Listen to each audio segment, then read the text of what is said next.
Okay, welcome back to Goonies World. This is Goonie, also known as Colin, and I'm joined remotely for the first time by Johnny Farrow, also known as Sean. Hello, everybody. I'm here. And Meanie, also known as Ryan. Hello. And I just heard something, another bang behind me. It sounded like a freaking gunshot or something. I don't know if a mic picked it up. Not on my earphones, so. No, but, well, I'm glad we're doing this remotely so that the boogeyman that's outside your window will not hurt me. But, yeah, of course, we're doing this remotely for the first time because of the whole COVID-19 thing. But luckily, we don't have to talk about that today because we are going back to much more innocent time, a much happier time for some. Well, maybe not for everybody. We're going back to the 1980s, and we're going back to the spy game. Now, you don't need to have listened to any previous spy game episodes to appreciate this one, but we have chronicled the adventures of Agency X. It's a shadowy organization that really only a few dozen people in the world know about. It's a independent international intelligence organization. It's existed since World War II, and its interests are roughly allied with those of NATO and the Western powers. They are chiefly here to oppose an equally mysterious organization called the Cabal, which is a group of ex-Nazis and other criminal renegades that seeks to, destabilize governments and topple economies for its own nefarious purposes. And this struggle has been going on since the Cold War. And one of your characters, Goonies' character, Niles Thorpe, he's been around almost that whole time.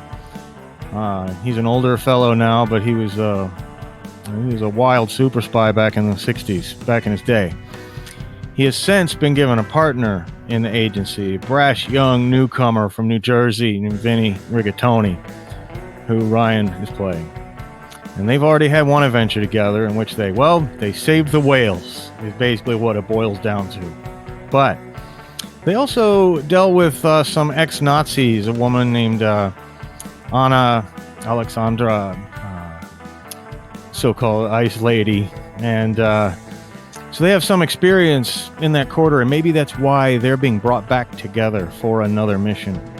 And they find themselves at the secret headquarters of Agency X, a place called Annex X, which is 6 stories below the Washington Monument, just right under everybody's noses in Washington, D.C., even though it's this international organization.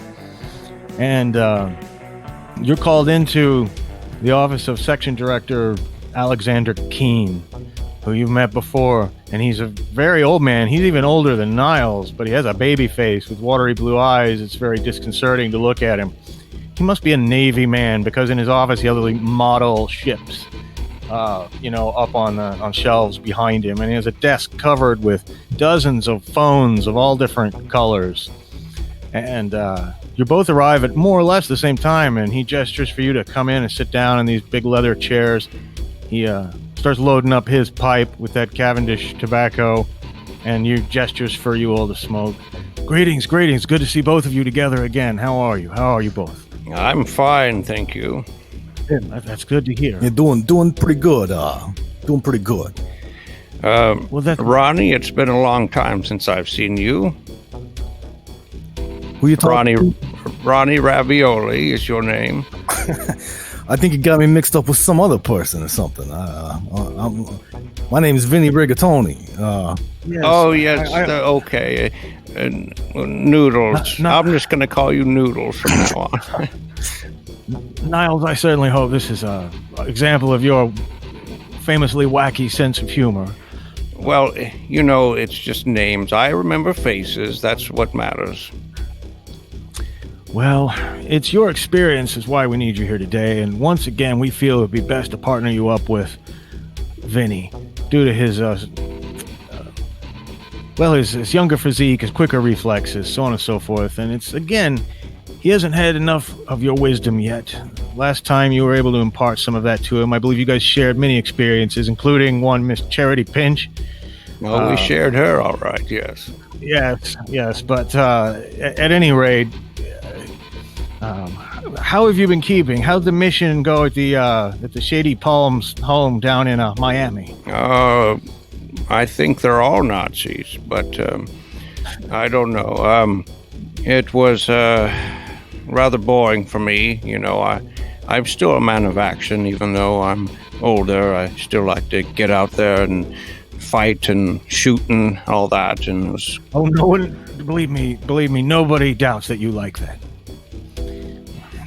Vinny, tell us just really briefly, recap me with what's been going on with Vegas. I know Section Director Condor out in California was handling that, but how are you doing there? Doing good, doing real good. I tracked down Sergei Anatov like I was supposed to do. Yes, took a bunch of time. Had to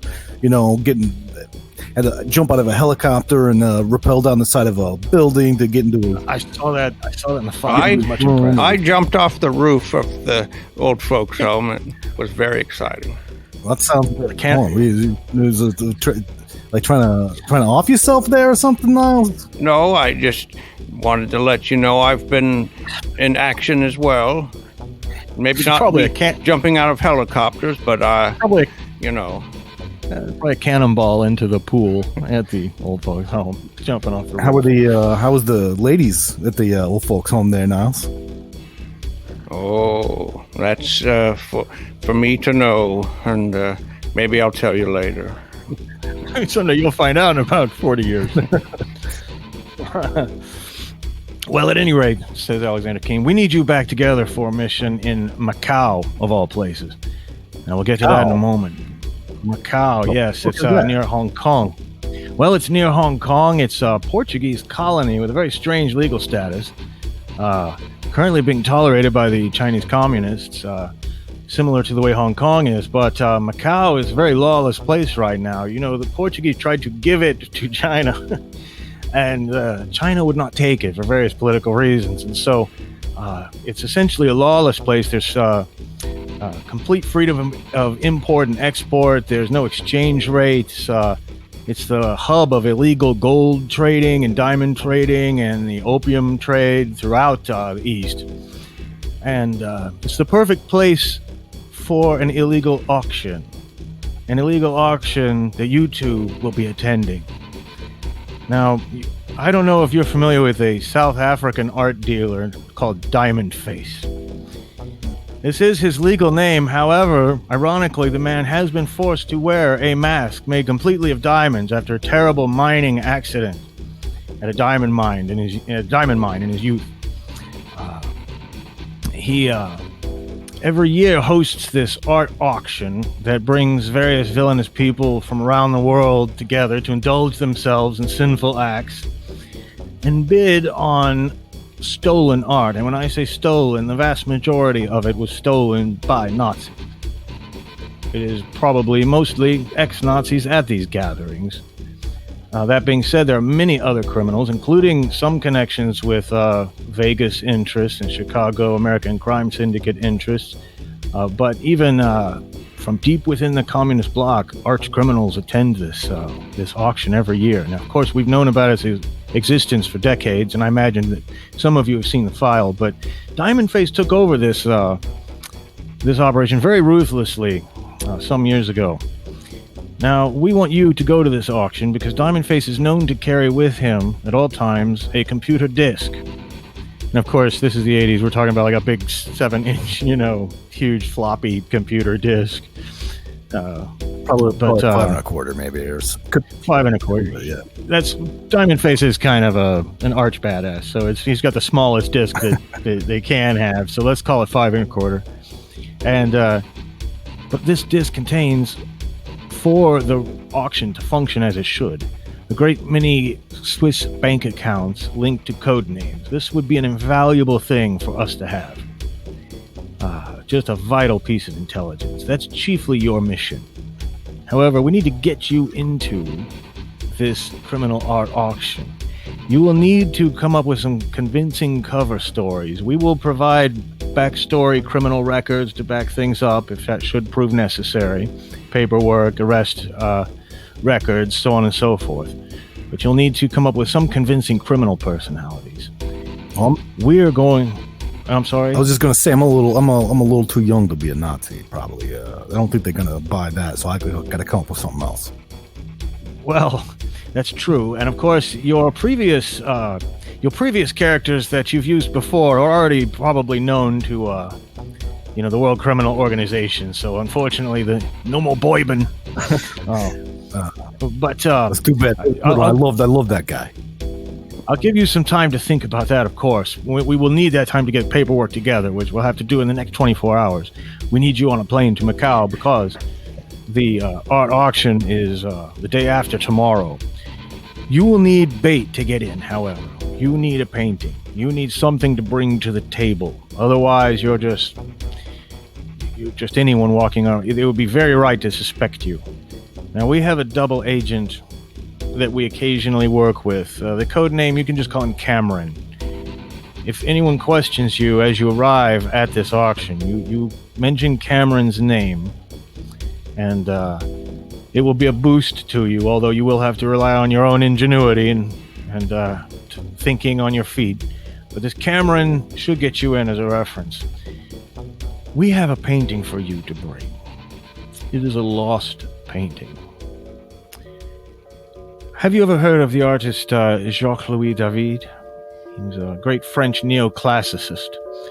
And I bet you Niles maybe has heard of him, because I imagine he was highly educated at, Eton or somewhere, Oxford. I don't know. Sounds familiar.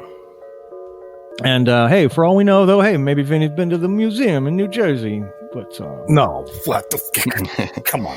Well, you may be familiar with a famous painting called The Death of Marat. It's a French revolutionary who's laying dead in his bathtub with his arm held out. This guy, David, did all the great obnoxious paintings of Napoleon, looking like a Roman emperor on horseback and things like that, were painted by this guy. However, early in his career, Alexander Keane continues in character.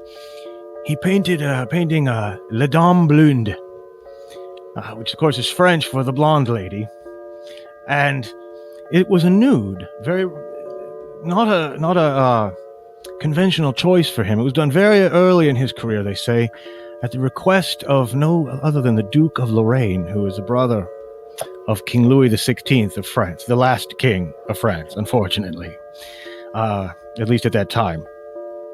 This was right before the French Revolution. But David painted this nude of Rosalie Doucet. She was sort of history's first strumpet, as it were, centerfold, the first accidental centerfold, one of the first women to be widely painted and exhibited nude. A great courtesan, a strange woman in her own right, with an interesting story, who frankly lived to a ripe old age and had a fairly good life and survived all of the vicissitudes of the French Revolution. But she was said to be breathy and vapid and silly and played dumb and things like that, and possibly really was very stupid. Her critics refer to her as the first dumb blonde. However, this painting was lost. I told you it was for the brother of the King of France, the Duke of Lorraine. He is said to have died while contemplating this nude portrait done by David. For whatever reason, he had it hung in his bath. And while contemplating it, he is said to have died of heart failure. He was whacking it to the courtesan. Well, be that as it may, the painting has had a certain mystique, and it disappeared during the French Revolution. However, there's always been persistent rumors that it was spirited away to America at the time, and went into the possession of the Van Dorn family of New York. They've always denied it over the centuries, of course. But we have paperwork authenticating this painting, and he rings a buzzer on his desk. Goes, Rose, will you please bring in La Dame Blonde? And indeed, a painting of a girl in a bath. It's a French painting, a girl with nice big hips, relatively small bust compared to the standards of beauty in the 1980s. But it's definitely a sensual painting, but also extremely well done. And extremely lifelike, and it has a certain gravity to it. And she actually doesn't look like a dumb blonde in it at all, but a very knowing and powerful lady. Is certainly the way that Jacques-Louis David painted her. Now, gentlemen, I'm going to tell you a secret, says Alexander Keene. This is a forgery, isn't it? I was just going to tell you that, Niles, you are very astute. We can only hope that Diamondface is not as astute. However, this is an extremely well-done forgery. It's the best that money can buy. I will tell you what half of this year's budget went into this forgery. It should survive any ultraviolet light test. We've used period pigments. It's been artificially aged. Also, we are relying very much on the fact that Diamondface will wish it to be true. This is a painting he's known to have searched for. So, you will have this. You also have extensive documentation to back it up. You were handed a thick manila envelope full of all kinds of proof that this is the authentic painting from museum directors and art academics. And there's also records of transfers of ownership going back to the 1700s from the Van Dorn family in New York. So it matches up with the rumors and the legends that it was spirited away to America because, it was just too embarrassing for this to be found among the dead Duke of Lorraine's effects. And it would later become embarrassing to David, who was probably happy for it to be lost because David was a favorite painter of Napoleon and painted all kinds of pictures of Napoleon's brothers and sisters, things like that. So yes, it is a risk, of course, because I am telling you honestly, it's a forgery. I wouldn't want to send you in blind. If it was still the 60s, we would have sent you in blind, but this is the 80s. We can't do such things anymore. We have a heart now. That being said, we do believe it will get you there. But remember, your goal is not so much to fool Diamondface into thinking this is real permanently, but into thinking this is maybe real long enough for you to get that disc from wherever he's got it. It'll be on his person or in his room, or it'll be very close to him at all times. Of that, we're quite certain. So, what's on the disc? Did you tell us already? Yes, on the disc is a extensive list of Swiss bank account and Cayman bank account numbers associated with code names. Now, while it doesn't let us know exactly who is using them, through a process of deduction and extensive study, it will be an incredible intelligence coup just for the numbers alone and checking the activity on them, and so on and so forth. As I say, criminals from all around the world are known to attend this auction where they flagrantly feast on endangered species and white slavery deals are conducted, it is said, and so on and so forth. We did send an agent there back in 1974. He never came back. Ooh.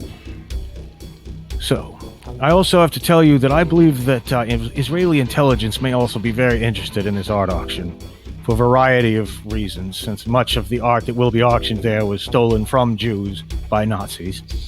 And so I would urge you to keep your eyes open. As you all know, the Mossad is very trigger happy. If they think they're dealing with any outside intelligence organization, they may shoot first and ask questions later. However, they can be fierce allies if you can make friends with them. But we do have intelligence that there may be one of their best agents on the ground there already. And we will need to get there as soon as possible, as soon as you can come up with some convincing cover stories and we can have our best forgers work on that and get your documentation together, including any criminal history. So, I think you'll love Macau if you get a chance to see much of it at all. It's one of the last great free places on Earth. Believe me, it won't stay that way long. Truly a place where anything goes. Do you gentlemen have any questions that leap to mind immediately? Well, I do not. Yeah, I can't think of nothing, but I'm just trying to think of like a good cover, identity. Well, I've got the perfect name for myself. It works perfectly, I think. It's Dorian DeLorean, and that's great. And Noodles, why don't you, since you are of Italian persuasion, and I believe DeLorean is Italian, you could play my nephew or something. You're definitely not my son, but you're my nephew. So like Italian from the mother country, or like No, maybe first or second, or I don't know the generations, but you weren't born there. No one would believe that. Well, Unless you think you can do a convincing Italian accent. hold on. All right, let me try this out. Hey, uncle, what do you think about this? Well, Make you the pizza. yes, that's quite remarkable, actually. Now, Niles, I don't believe I've heard your Italian accent since that operation in Morocco, 1971. If you recall, that was certainly fun. Maybe we just scratch this whole idea. I'm going to speak like this. This is what I'm comfortable with, and this. Nobody gonna believe you're Italian if you talk like that. Well, why don't we just be Italian heritage? We don't have to be born in the mother country. I'm from London. I'm going to say I'm from London, and I think the Italian is just an excuse to use the name Dorian DeLorean. So, yes, that's right. I thought maybe you could, be of relation to me, but you're, if you want to come up with some other alias, you're perfectly welcome to. well, while he's thinking about that, one important aspect of this Dorian DeLorean's character, says Alexander Keene, is of course he must be a criminal. He must have some criminal interest. So you might think about just what line of work you're going to tell Diamondface's people that you're in. Well, couldn't we just be art dealers? You would be very new at it. If you were an illegal art dealer, Diamondface would already know your reputation. That's true. But Well, I know a little bit of Japanese, but I don't look very Japanese. I don't think that's gonna work. no, I don't think we can convincingly do that. I've seen it tried before by British intelligence. Yeah. In And 1967, it didn't work. I learned my lesson from Jamaica, and I will not be in blackface this time. That was a vicious beating. That was one of the more vicious beatings one of our agents has ever endured. I mean, your constitution was incredible. Well, and how was I supposed to know that the makeup would melt right off in the Caribbean sun? It is very hot there. Very hot. At any rate, gentlemen, you'll find it can be rather warm in Macau. But we'll need you on that plane immediately. So we'll get as soon as we get a name together for you, young Vinny, then we will get this backstory in order. Now, what kind of criminal record should we establish then? Well, maybe we are traders of a certain type of thing, people. Slave trade. White slavery? Yes. And I could be,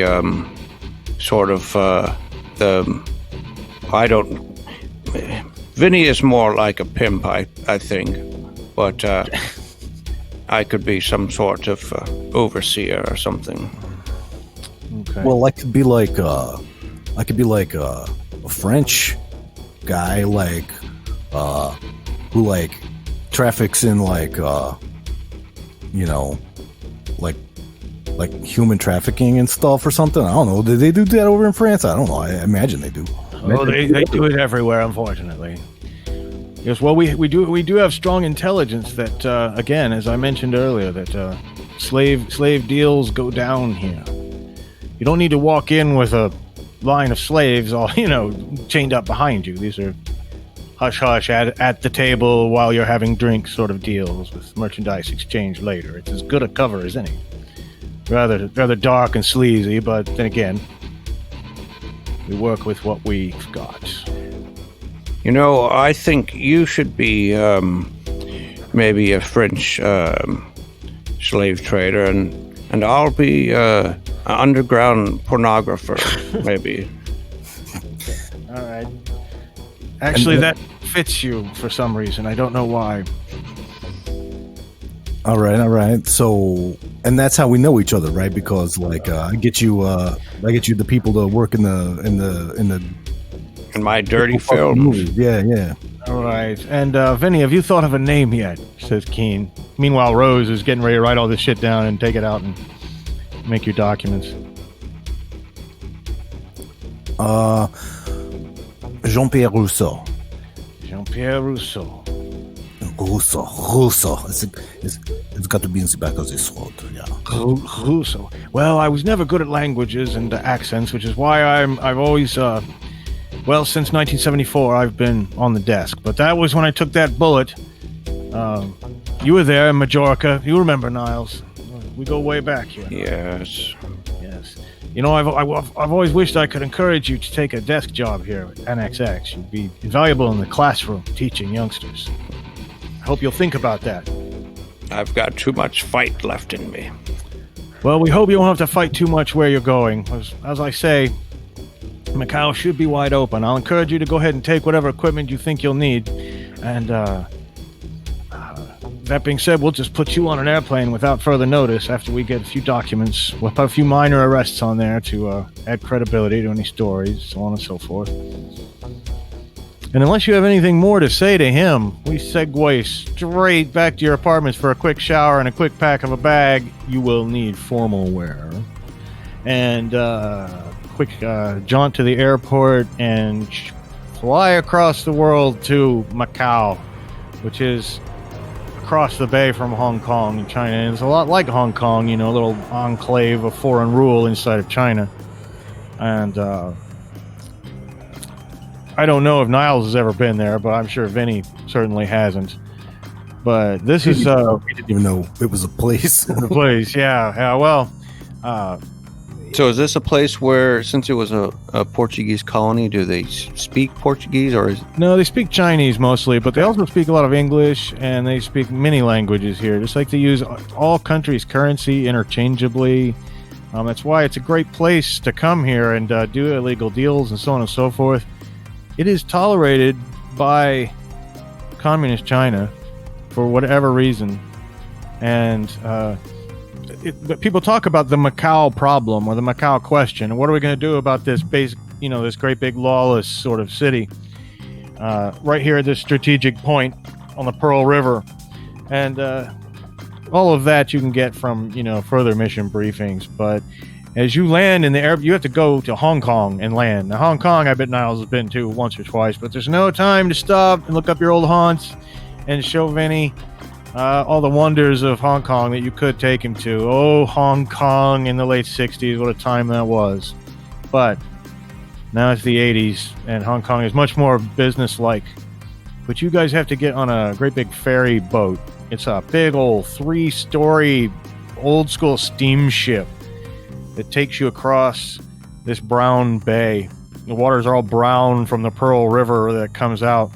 And it looks pretty urban at first, but once you get out into the islands in this bay, and you're on this crowded ferry, there are all kinds of cars on the ferry, but there's also all kinds of people on the ferry. Obviously, most of them are Asian, but you hear all different kinds of languages spoken, and there are a few European-looking people clustered here and there and about, but as I say, it's very crowded. Now, as for whether anyone looks suspicious or anything like that, I'll leave that up to your internal sense of games and theory. And I'll let you make a games and theory roll to see if you see anything untoward or out of the ordinary. So you would just need to roll your number or less on a D10. And this is as we're arriving in Macau or in Hong Kong? As you're on the ferry. Oh, okay, got it. Yeah, from Hong Kong to Macau. I do not succeed. And we're rolling a D10? Yes. Vinny doesn't notice anything out of the ordinary. That being said, though, this is a foreign country. He's out of his element, and there's about 1,000 people on this ferry boat. Probably more. I don't notice anything either. Well, you know what? I don't know if there's anything to notice. It's just always good to check these things. But without anything untoward happening, the 3-hour journey passes in relative beauty because the sun is setting behind Macau as you approach it. out of the east on the Brown Bay, and you can see the Pearl River stretching up into, the heart of the Orient. And then there's this great sort of neon lawless city out before you. You can see there are communist Chinese gunboats right on the other bank of the river, but they are so complacent that they've got laundry hanging out between their gunboats. I mean, they're just there for show. And a chatty local points out to you the Navy of Macau. It's just like it's a token Navy. It's one little boat with a 1800s Gatling gun on it behind a little metal shield. They're not even worried about invasion for whatever reason. Mostly, though, you see a lot of sign pollution and poorly done neon. And it's hard to get a good view across the city, but the biggest and ugliest building is a teal color. It's about 9 stories high. Behind that, there are a few bigger buildings, but here on the waterfront in the bay, that's the biggest building. And that's the Central Hotel where this illegal annual auction is supposed to take place. It doesn't happen here every year. They move it every year. This is just the perfect location for it, really. That means that, like your quarry, Diamondface, will be traveling. It's not like he has his personal fortress to hide in, But you've also been briefed that the Central Hotel is really only theoretically a hotel. It's not really a hotel. What it is a giant casino and brothel. And it's sort of world infamous. And they say that Diamondface got the whole thing rented out. He's still allowing all the casino action and brothel action to go on, but the top several floors will be reserved solely for his guests at this auction. So that's where you'd have to go to get into that, which is going to be tomorrow night. And you, in the meantime, probably want to find a place for yourself to stay, since that's not really a hotel. And you have heard that the Bella Vista is probably about the best hotel around here for the money, and it's close to the waterfront. Otherwise, what you can see is it gets closer and closer and closer. The ferry to where they're going to drop you off is just hundreds and hundreds and hundreds, if not thousands, of boats all lined up on the waterfront. And now the sun's going down behind the city. It's almost like blinding you where it does come through, and just dripping the whole scene in this sort of blood red light. And the biggest thing you see is a firecracker company, a great big warehouse with big neon firecracker lights. And they make the best firecrackers in the world here because they're totally unregulated. And that's just one of the many things you see. But a lot of the signs are in Portuguese as well as Chinese. And you are, with a great bump, the ferry comes up and you guys are let off into the wonders of Macau.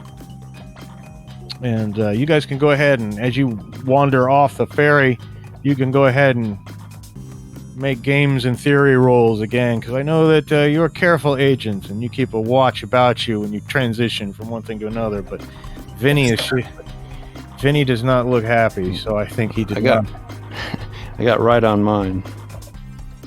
Well, maybe it's just because you see an attractive woman, Niles, but you do notice an attractive woman who seems to make eye contact with you a little too long and turn away a little too nonchalantly, and then start talking to another man who could be your boyfriend, could be your brother, kind of hard to tell. They're dressed like tourists, and he has a camera. She wears really short khaki shorts and is very fit and attractive. Dark hair. They look like they could be Mediterranean, maybe Italian, maybe Arabic. Too hard to tell from here. But maybe she just thought you were a handsome older gentleman. But That's probably it. You almost got the sense, though, that guy with the camera might have been taking a picture of you.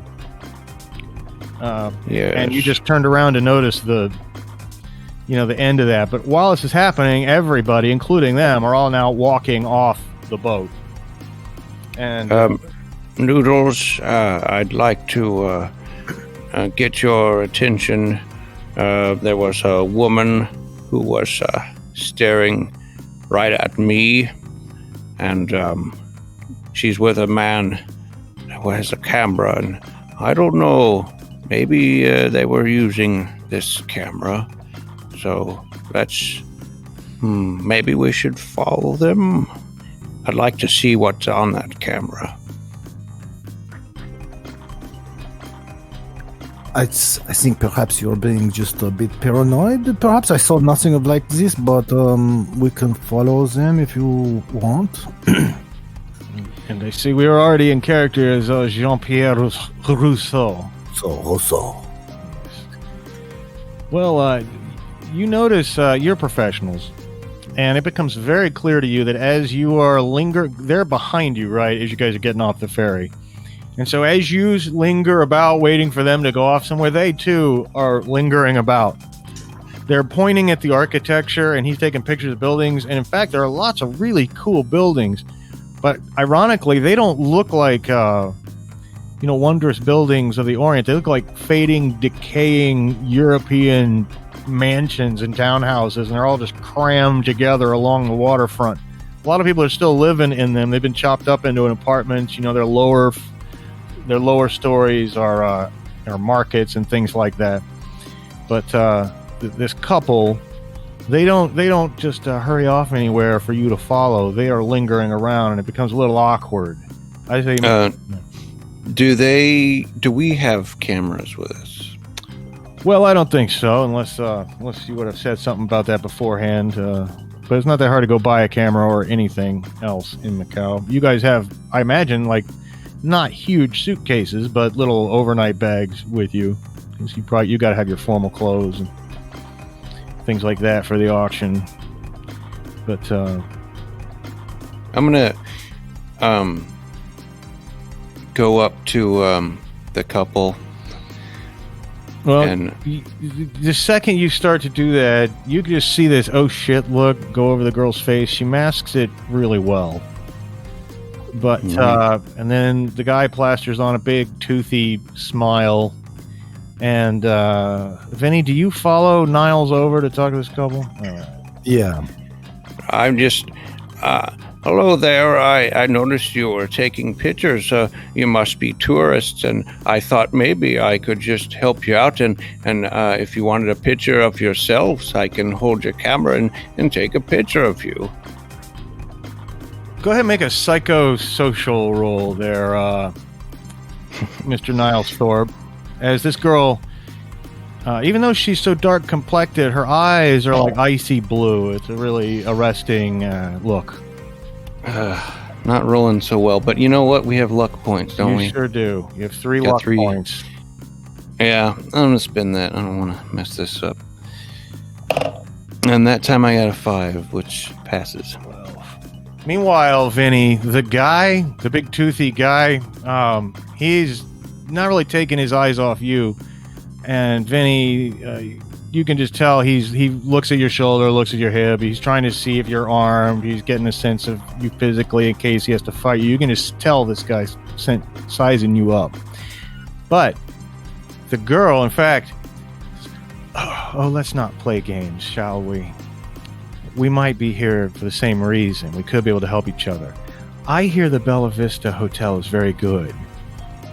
I've heard that. Why don't we go there and have a drink, a double date, as it were? Ah, and she speaks. Yes. And she speaks perfectly good English, though, like maybe a northeastern American accent. She certainly has an air of the exotic about her, though. And she said, "This is Avi, and I am Rosa Hotbush. Pleasure to meet you." Yes, enchanté. Hottbush, or whatever, it's Hotbush. But yeah, Rosa, you go with Avi and Rosa Hotbush to the veranda bar of the Bella Vista Hotel, and it looks right out onto the bay, and it's not the crappy part of the bay either. It's nice, and there are beautiful lights across the bay from the other part of Macau and the islands, and then the little bobbing lights of the night fishermen out. Is very romantic and beautiful. And then behind you is this modern anything goes city with what is supposedly they've got the world's largest brothel here in this town, supposedly. And it, like anything else, it's an anything goes sort of place. But here on the veranda, you have drinks. They got little umbrellas in them, and so on and so forth. She goes, my brother and I, she says, once you've seated yourselves down, we work with some friends, a group of friends. We'd like to get some pictures taken, some photos. Since you've shown an interest in photography, perhaps you'd like to take some pictures with us or for us. Well, who would I be taking pictures of, or what, and for who? Well, I'd say you'd probably be taking pictures of people about your own age. She's speaking to Niles, of course. At a party that my brother and I are not going to be able to get into. But our friends who we work with told us that coming on the ferry, there might be some gentleman who might be going to this party, and we wanted to talk to you, make friends with you. Maybe we can work with you. We have plenty of friends in common, probably. And at any rate, all we would like is for you to just take a few pictures for us at this party. We have some cameras you can borrow, and you meet with us afterwards, and we will pay you handsomely. I'd do anything for those pictures, says Rosa Hotbush. Anything. I see. Well, I can't turn that down. I will, of course, take some pictures. This party. I'm very sad that you won't be able to attend. It's too bad. What about your friend, says Avi for the first time. And Avi's accent, this guy's just straight up Israeli. The second he opens his mouth, it's pretty obvious.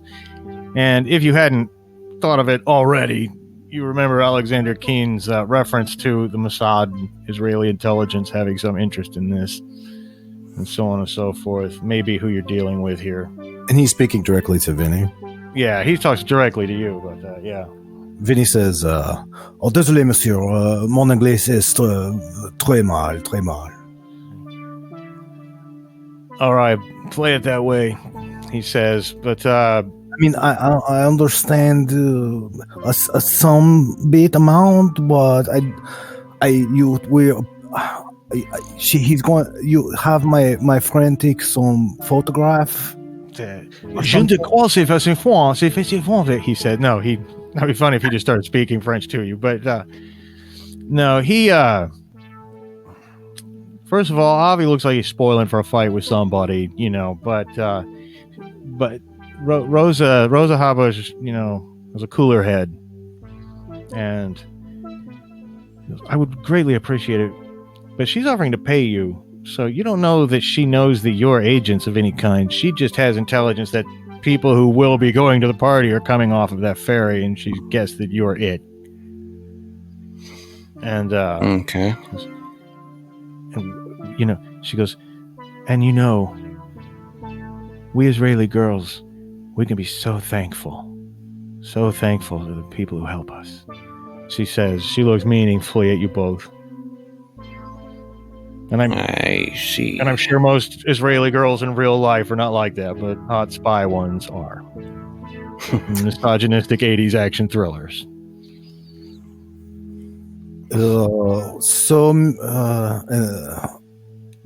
We'll go to take some photographs then? Is that...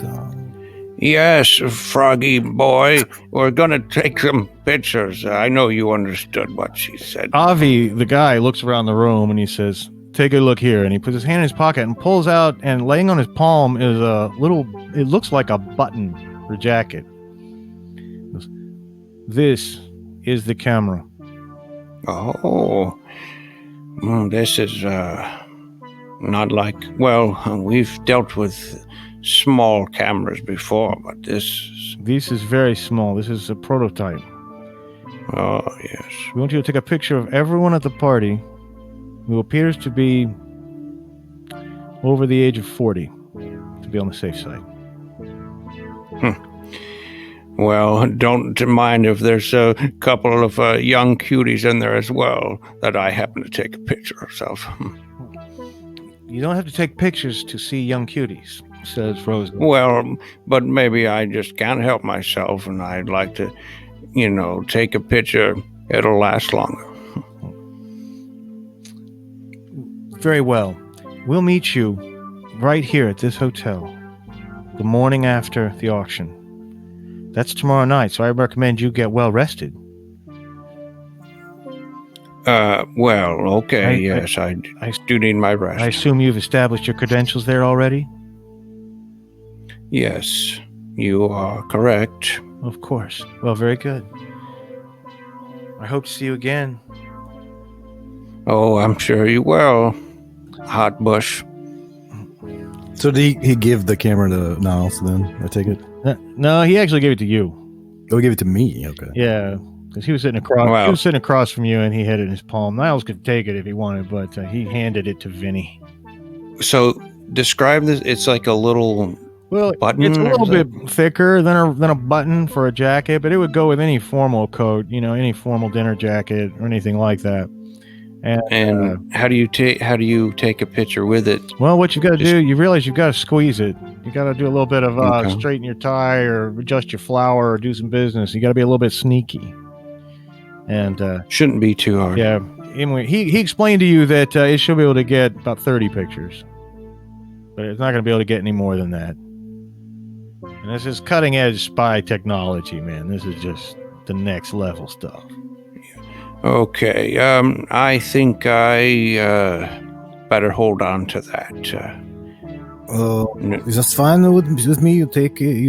I don't want to photograph the papers. Yeah. Yes. I just better. Oh no! I don't. He's got shaky hands, but he's Not that shaky. And by the way, something I should have asked earlier is, this painting, La Dame Blonde,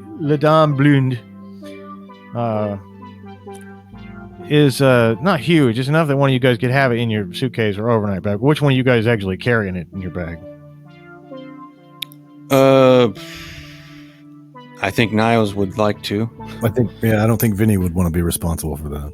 Well, he is a pornographer. His cover story is a pornographer, and this is sort of like 18th century neoclassical pornography. But having agreed to that, Avi and Rosa Hopbush leave you to it, and you can get rooms there for the night if you want. Or you can go to the Grand Hotel or the Central Hotel where the auction's happening and establish your credentials tonight, maybe in advance of tomorrow. Either way is up to you.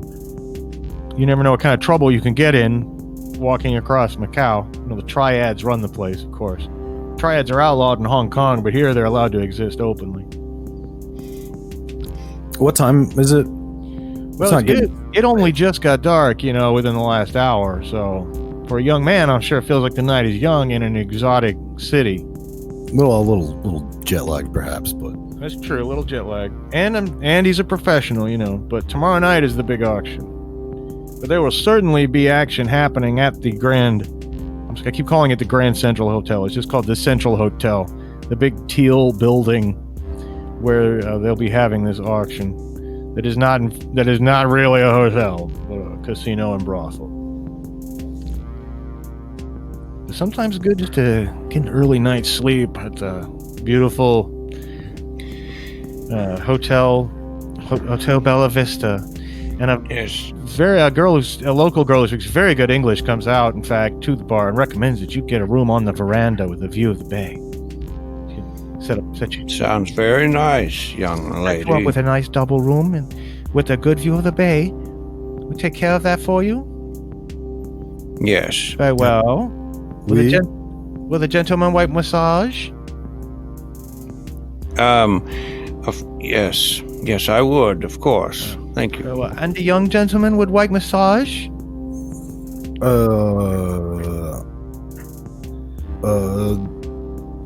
D'accord. Okay. Yes, and you find out later, maybe to your disappointment, that it's literally a massage, though. And they give you a bath where you kind of sit in the bathtub and they pour water over your back and scrub you down and give you a massage. It's just an excuse to take a bath and they never have someone else scrub you. And they never act offended if you make a little, rude or naughty or sexy joke to them. But they're like, oh, no, no, no. That sort of thing. This is a classy place. But you get a good bath, and do you just go ahead and have a rest for the night? Yeah, I mean, I think probably in the morning, I'll go over and register with the the shit people. Okay, all right. Yes, I could stay up all night, but I think it's wise to do what Vinny's doing, just to keep an eye on him, and so I think I will retire as soon as he does. All right. Well, you're in a double room, which really is a suite where you each have your own individual sleeping area, and then you can hear, though, the sounds of the bay all night long. Do you guys close everything up, or do you sleep and let the breeze in? Yeah, but I think I'm feeling we better close every door and lock it and all windows too. Seems like the most prudent course of action. Well, I think that's probably assassins coming in on the veranda. I think we've gamed long enough to know that. Okay, yeah, assassins do come in on verandas, and you in fact might feel paranoid by remembering that it was suggested that you take a room on the veranda. But do you guys want to make any deeper search of the room beyond that? Just locking everything up? Definitely search my sleeping area thoroughly. Oh, that's a good idea. You search your bedroom. Let's start with that. Go ahead and both of you make a games and theory roll, searching through your bedroom. God damn it. No. I have pretty good games in theory, but I've been rolling 9s and 10s. Yeah, yours is pretty good. I think Ryan's is about average. I think, you got 5? Yeah. And 50-50 chance. Well, no, that's a little better than... No, it's not. That's 50-50 chance. But I was counting 0. But anyway, yeah, you guys feel like the rest of the place is probably fine. You don't, it's all clear. You don't find any bugs or anything like that. But then again, who would have any reason to bug your place? Anyway, you guys go to sleep, and in the middle of the night, Niles, you're starting to have a dream about Jill St. John, and she's in the bed with you, and she starts rubbing your leg with her calf, kind of playing footsie with you, trying to wake you up, so that and then that does wake you up, and you're confused, and maybe there's a little nightlight on, but suddenly your heart begins to pound quickly. Really, there's something in the bed with you, slithering around. What do you do? I would jump out of bed and turn on the lamp or closest light. You jump out of bed and you turn on the light, and the blanket flies off the bed, and there's this huge python that's crawled up into the bed with you. It's gigantic. It's like 12 or 14 feet long and big, and yet right now it's not very thick. It's maybe only about 6 inches, thick, but it's really long, and it was trying to wrap around your leg in your sleep. And what do you do in that second? Meanwhile, no big noise has been made yet, so I think Vinny might just still be snoozing. But Niles, I imagine you're shocked for a few moments when you see this. Now, the thing is not like a striking, biting type snake, so it doesn't lunge at you or anything. I'm going to throw the sheets in the bedspread over it, cover it up first. Well, it's not going to keep it down, but when you do that, it crawls underneath the bed and slithers and coils up under there, and now it won't come out. Vinny, wake up! What the fuck? What the fuck, Niles? What the fuck? What do you need, man? There's a snake under my bed. It's real. I'm not making this up. It's a real snake. It's under my bed. It tried to squeeze me. Well, cut its fucking head off. Well, I've got to find some sort of sharp instrument. Can I look around, see? I mean, No. I don't think I had a knife on me, so... You don't have a knife. I think that, Vinny, you types, you've got switchblades. All right, fine. and I believe he does have a hidden knife. Yeah, and Vinny's gonna grab his hidden knife, which I mean he's undressed at this point. In fact, he sleeps. You know, a la mode. nude. Yeah. So this is really man against nature here. You know, just Tarzan. Yeah, he's not gonna bother putting clothes on. So he just walks over to Niles's room and or Niles's sleeping area. Well, Vinny walks in naked with a dagger, and the Fucking snake! You said it was under the bed. Yes, it's a big python. Ah, Squeeze the life out we're of talking you. about the snake under the bed. I don't know what you're talking about. What? I'm gonna do a little helicopter. No. All right. Well, I get on my down on my sort of hands and knees and look under the bed.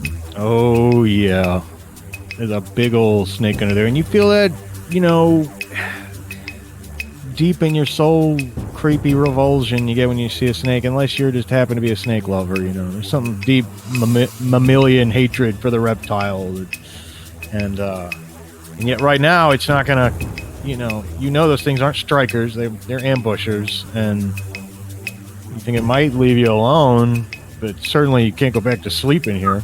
I'm not sleeping under there. I'm gonna sleep in Vinny's bed.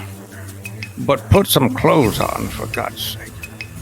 Well, do you want to crawl under there and kill it, or flip the bed and then kill it, or do you want to leave it alone and go sleep with Niles in your room? I'm gonna crawl under there with the knife. I'm not gonna kill it unless I have to. What he would like to do is to grab it right behind the head Yeah. and pull it out and throw it out the window. Okay. I've seen guys do that on TV, of course. So of course, this is huge, but you're super spy. I say make a combat ops roll. I'm gonna have to spend a luck point. Yeah, I think you probably do want to spend a luck point, or have a python wrapped around your upper half.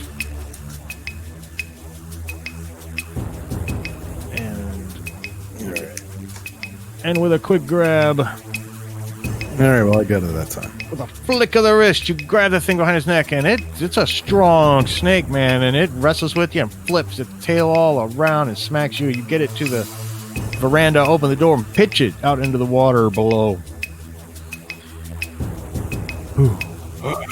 And looking around again, you find that the drain in the bathtub has been pushed up and out from the inside. The drain wasn't screwed down in. And it's a pretty big drain, like old school. So you think that's where it got in? I'm gonna close. Is there a door? There's a bathroom door, I'm assuming. Yeah. I'm gonna close that. Okay. Well, and I'll definitely close the drain as well. Close the bathroom door. All right. And, well, yes, I think that should be enough. Well, hopefully that will do the trick. And as you go back to sleep, I imagine, do you go back to your own room now, though, Niles, or do you still want to sleep in Vinny's room? Well, it might be wise if we, because that will, if there's assassins, it might throw them off, you know. Might, it's not a big deal if we share the bed. Well, they are a nice big double bed, so are you are you good with that, Vinny? Yeah, I suppose. I mean, it's Don't worry about You it. gonna put some clothes on first? nope.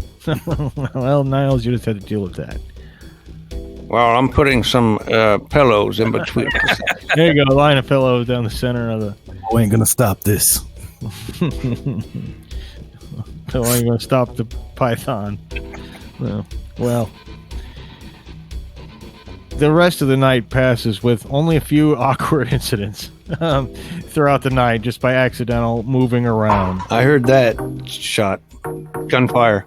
Well, shit, we have gunfire. I live in the ghetto. What can you do? Well, anyway, we'll find out what happens with our characters and perhaps with the gunfire next time here on Goonies World. I'm glad we're able to keep doing this remotely, even with the sacrifice maybe of a little sound quality here and there, but we can live with that if you can. And I'll see you guys next time.